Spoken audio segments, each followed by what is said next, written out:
কোরআনের গৌরবে সুন্নাহর সৌরভে ভরিয়ে দাও প্রাণ ও মন।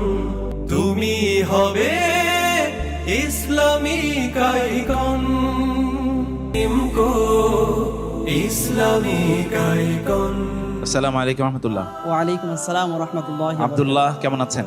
আলহামদুলিল্লাহ, আপনি কেমন আছেন? আছি আলহামদুলিল্লাহ, অনেক ভালো। আজকের আলোচ্য বিষয় তো আপনি জানা আছে, তাই না? জি কোরআন এবং সুন্নায় তো বিবাহ এবং তালাক সংক্রান্ত অনেক কথা আছে, তাই না? আপনি কিছু রেফারেন্স উল্লেখ করুন।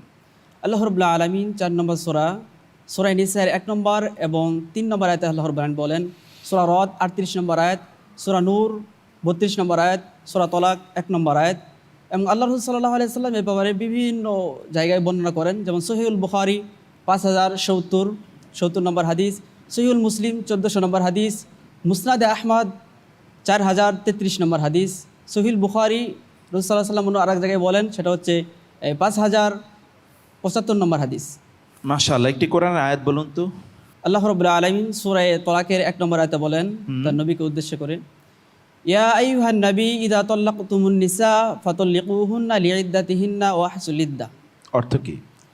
আল্লাহ রাব্বুল আলামিন তার নবীকে বলেন, ইয়া আইয়ুহান নবী, হে নবী, ইযা তাল্লাকতুমুন নিসা, যখন তুমি আসলো কোত্থেকে? ইযা তাল্লাকতুমুন নিসা, যখন তোমরা তোমাদের স্ত্রীদেরকে এই তালাক দিবে, ফাতাল্লিকুহুন্না, আচ্ছা ঠিক আছে তোমরা তালাক দাও, ফাতাল্লিকুহিন্না লিইদ্দাতিহিন্না, তাদের ইদ্দতে তালাক দাও, ওয়া আহসুল ইদ্দাহ, এবং ইদ্দতটা গণনা করো।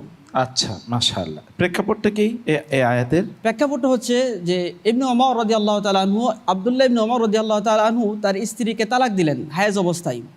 এমন তো অবস্থায় তার পিতা ওমর ইবনুল খাত্তাব রাদিয়াল্লাহু তাআলা আনহু আল্লাহ রসুলের কাছে দৌড়ে আসছেন, এসে বলতেছেন, হে আল্লাহ রসুল, আমার ছেলে এই যে আব্দুল্লাহ, সে তার স্ত্রীকে তালাক দিয়ে দিচ্ছে, অথচ তার স্ত্রী হায়েজ অবস্থায় রয়েছে।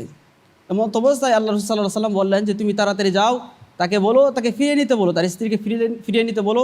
সে যদি তালাক দেয় তবে তুহুর অবস্থায় তালাক দিতে হবে, অর্থাৎ এই হায়েজ থেকে পবিত্র হওয়ার পর তালাক দিতে হবে। মাশাআল্লাহ, বারাকাল্লাহ ফিক।